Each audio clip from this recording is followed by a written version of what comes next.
কৃষ্ণ করুণা সিন্ধু দীনবন্ধু জগৎপতে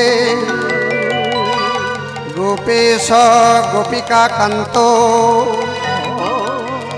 রাধাকান্ত নমস্তুতে।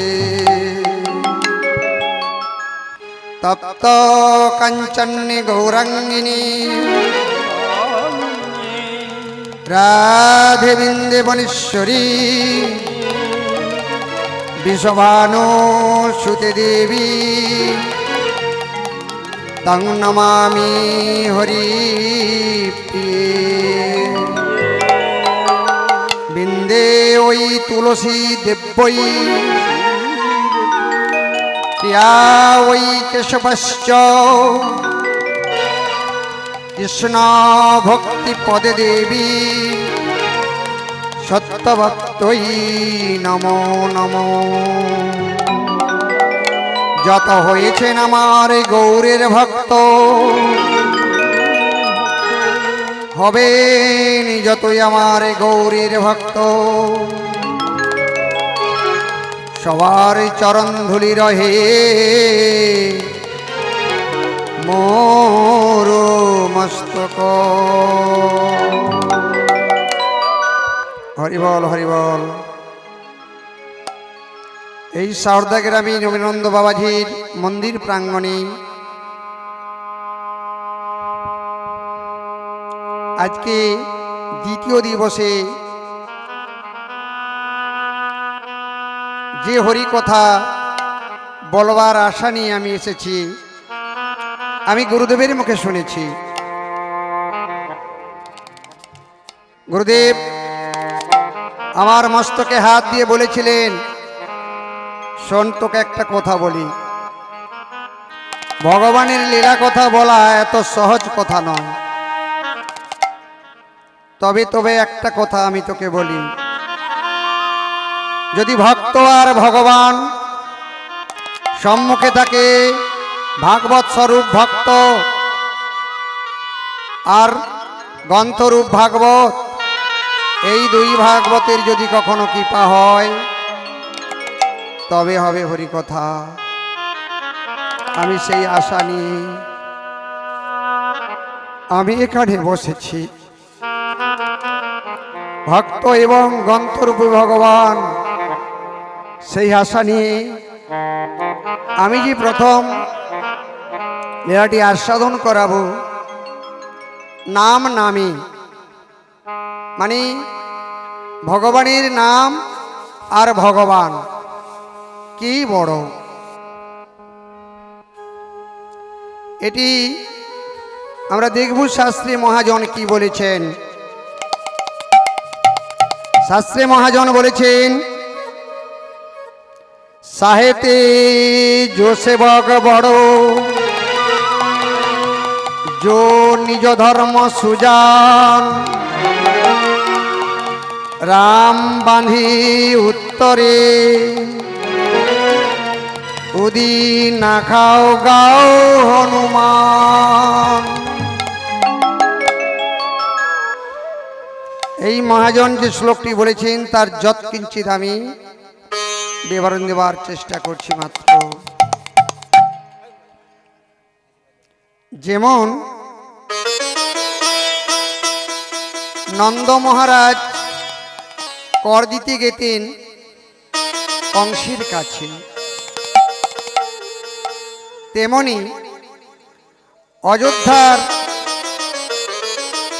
রাজা দশরথের কাছে কর দিতে গেতেন সামন্ত রাজা।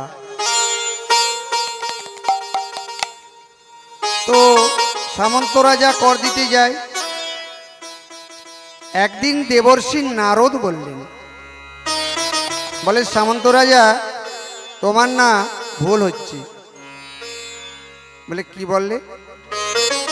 বলে আমি কি বললাম জানো, তুমি যে কর দিতে গিয়ে বয়সে জ্যেষ্ঠদের প্রণাম করছো, বিশ্বামিত্র মুনি, বশিষ্ঠদেব, গর্গমুনি, এদেরকে তুমি প্রণাম করছো। বলে হ্যাঁ। বলে এটা তোমার ভুল হচ্ছে। বলে স্বয়ং যেখানে রামচন্দ্র মর্যাদা পুরুষোত্তম রামচন্দ্র আজ উপস্থিতি আছেন, তুমি তাকে না প্রণাম করে? সামন্ত রাজার মাথা ঘুরে গেল।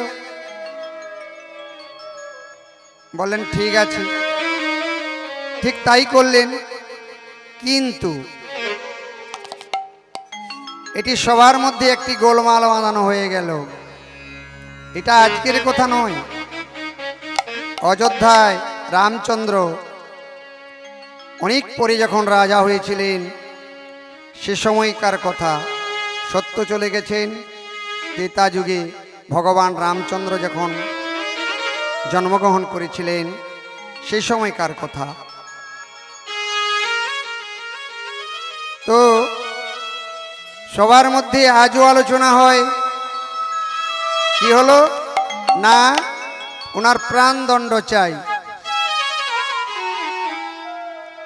এটা শুনে সামন্ত রাজার যখন রাজ্যে গেলেন কান্নার রোল পড়ে গেল। এই কান্নার রোলে সবাই ভেঙে পড়লেন যে কি করতে কি হয়ে গেল।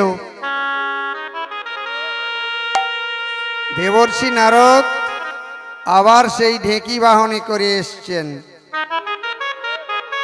এসে বললেন কি এত দুশ্চিন্তার কারণ কি? দুশ্চিন্তার কথা যখন বললেন সামন্ত রাজা সব বললেন যে আপনার কথায় আমি রামচন্দ্রকে গিয়ে প্রণাম করলাম, তারপর আমি সবাইকে প্রণাম করলাম। বলে এটা তোমার কি ভুল হয়েছে আর এতে? বলে ও বুঝেছি, শোনো তুমি আমার সঙ্গে এসো। এই বলে কি করলেন, সামন্ত রাজাকে এই ঢেঁকি বাহনেতে বসিয়ে মন্দার পর্বতে চলে গেলেন। মন্দার পর্বতে বসে বসে নাম করছেন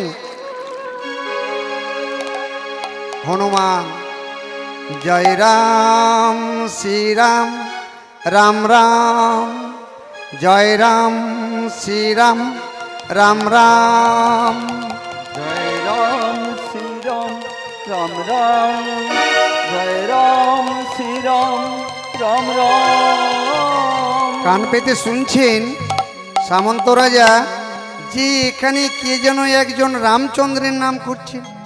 এখানে দেবর্ষি নারদ আমাকে নিয়ে এলো।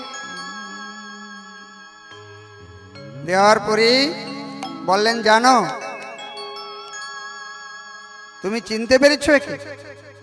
সামন্ত রাজা তো অবাক হয়ে গেলেন। বলছে শোনো তোমার মনের কথাটা তুমি খুলে বলো। তা সব কথা বললেন সামন্ত রাজা হনুমানকে। বলেন এই কথা, এর জন্য তুমি এত চিন্তা করছো? আরে তোমাকে প্রথম ওরা নিয়ে যাক, তারপরে তো তোমার প্রাণদণ্ড দেবে। আমরা যে মৃত্যুকে ভয় করি, নাম নামি মানে ভগবান বড় না ভগবানের নাম বড়, শাস্ত্রী মহাজন বলছেন। হনুমান এখানে ভক্ত বলছেন আজকে নবীনানন্দ বাবাজির স্থানে হরিকথা হচ্ছে, বাবাজি সিদ্ধ পুরুষ আছে, ভগবানকে এখানে আসতে হবে বাধ্য, শাস্ত্রে ভরি ভরি প্রমাণ আছে। আমাদের সে চোখ নেই, তাই হয়তো আমরা দেখতে পাই না। তাই এখন এদিকে তো বসে বসে ওই নাম করছেন হনুমানের সঙ্গে সামন্ত রাজা, আর ওদিকে সামন্ত রাজাকে খুঁজে পাওয়া যাচ্ছে না। তো সংবাদটা কে দিলেন না, যিনি এখানে এসে রেখে গেলেন তিনি গিয়ে বললেন শোনো তোমরা যাকে এত খোঁজাখুঁজি করছো সে এখানে নেই, তোমরা পাবে না তাকে। তোমরা যে তার প্রাণ চাও সে তো এখানে নেই। বলে আচ্ছা গেছে কোথায় বলো তো? বলে কোথায় আর যাবে, যাও মন্দার পর্বতে গিয়ে দেখিস।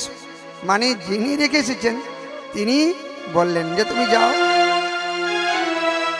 যে দেখলেন যে হনুমান সম্মুখে বসে আছে কোলে করে নিয়ে, আর পুরুষোত্তম মর্যাদা পুরুষোত্তম ভগবানের রামচন্দ্রের গুণগান গাইছে। অনেক লীলা কথা আছে এখানে। লীলা কথা আস্বাদন করাচ্ছেন হনুমান, পবন পুত্র হনুমান। তো এখন রামচন্দ্র প্রথমেই বললেন, হনুমান তুমি সামন্ত রাজাকে তুমি ছেড়ে দাও। হনুমান একটি কথা উত্তর দেয় না। আচ্ছা, কথার যদি কেউ কারো কথার না উত্তর দেয় কি হবে? তখন তার রাগ জন্মাবে। এই যে রাগ জন্মানো, তখন কি করলেন রামচন্দ্র? রামচন্দ্র তীর নিক্ষেপ করলেন। কাকে? হনুমানকে। যতই বাণ মারে সব বাণগুলো ঘুরে এলেন রামচন্দ্রের কাছে। বাণগুলো সব রামচন্দ্রের কাছে ঘুরে এলেন। এটা অবিশ্বাসের কিছু নেই, এটা অবিশ্বাসের কিছু নেই। কেন? এখানে প্রশ্নটা আমার ছিল, নাম নামি মানে ভগবান বড় না ভগবানের নাম বড়?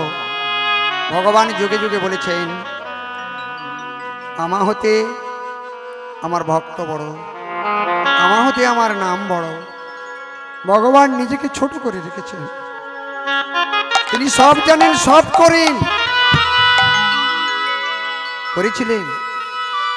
রামচন্দ্র যখন তরণী সেনের সঙ্গে যুদ্ধ করেছিলেন, রামচন্দ্র কি জানতেন না যে তরণী সেন কোন মানে তার মৃত্যুবান আছে? জানতো না রামচন্দ্র।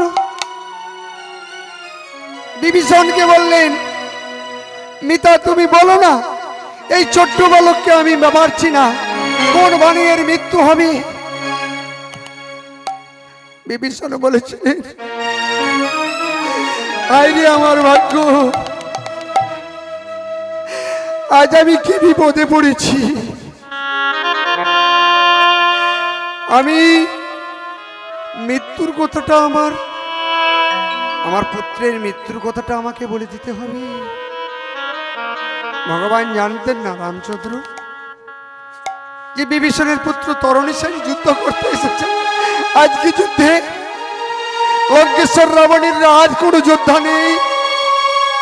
যেই যোদ্ধা আছে তার মৃত্যুর খবর ওই বিভীষণ বলে দেয়। তাই কৌশল করে আজকে তার পুত্র তরণী সেনকে পাঠিয়েছে। এটা রামচন্দ্র জানতেন না, সবই জানতেন ভগবান। ভগবান জগৎকে জানাচ্ছেন, জগৎবাসী তোমরা জানো। তাই যত বাণ মেরেছে, বাণগুলো ফিরে এসেছে রামচন্দ্রের কাছে। এটা অবিশ্বাসের কিছু নেই। যখন রামচন্দ্র নত হয়ে গেলেন ভক্তের কাছে, শাস্ত্রে প্রমাণ আছে, রাধিকা প্রেমগুরু আমি শিষ্য নট।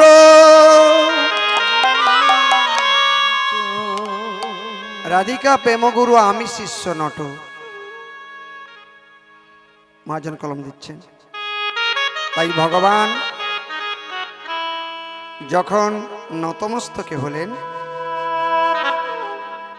দেখলেন যে হনুমানের বক্ষে যুগলে রাম সীতা বসে আছে। শ্রীগুরু নিতাই গৌর প্রেমানন্দে হরিবল হরিবল।